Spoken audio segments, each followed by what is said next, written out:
ইফতার special. আজকে বানাবো ঠান্ডা ঠান্ডা আর খুব মজাদার একটি শরবত রেসিপি।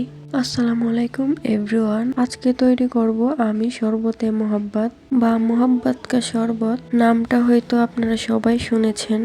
মোহাব্বতের শরবতের মেইন উপকরণ হচ্ছে তরমুজ। তরমুজটিকে ছোট ছোট কিউব আকারে কেটে নিতে হবে।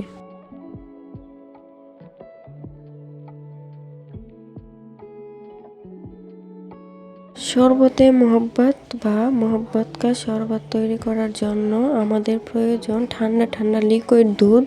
আমি এখানে একদমই ঘন দুধ নিয়েছি। দুধ জাল করে ঠান্ডা করে নিয়েছি। এখন দিয়ে দেব চিনি। চিনির পরিমাণটা আপনারা যার যার মতো করে দিবেন।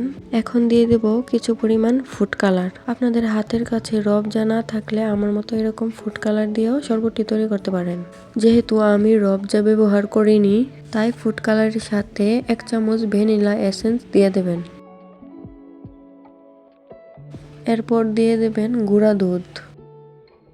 গুঁড়া দুধটিকে আলাদা একটি পাত্রে আগে মিশিয়ে নেব, যেন জমাট বেঁধে না যায়।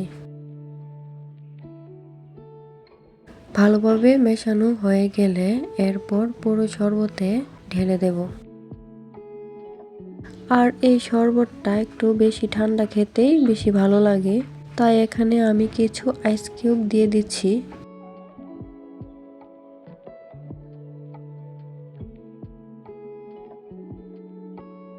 এখন আগে থেকে কেটে রাখা তরমুজের কিউবগুলো শরবতে দিয়ে দিচ্ছি।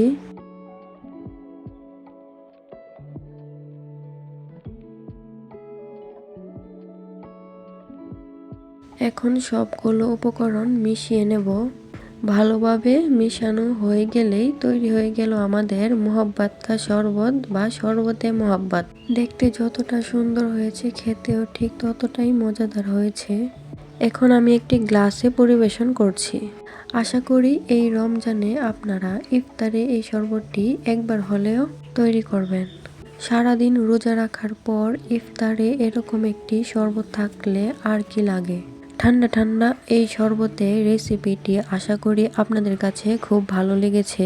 সবাই ভালো থাকবেন, সুস্থ থাকবেন। আল্লাহ হাফেজ।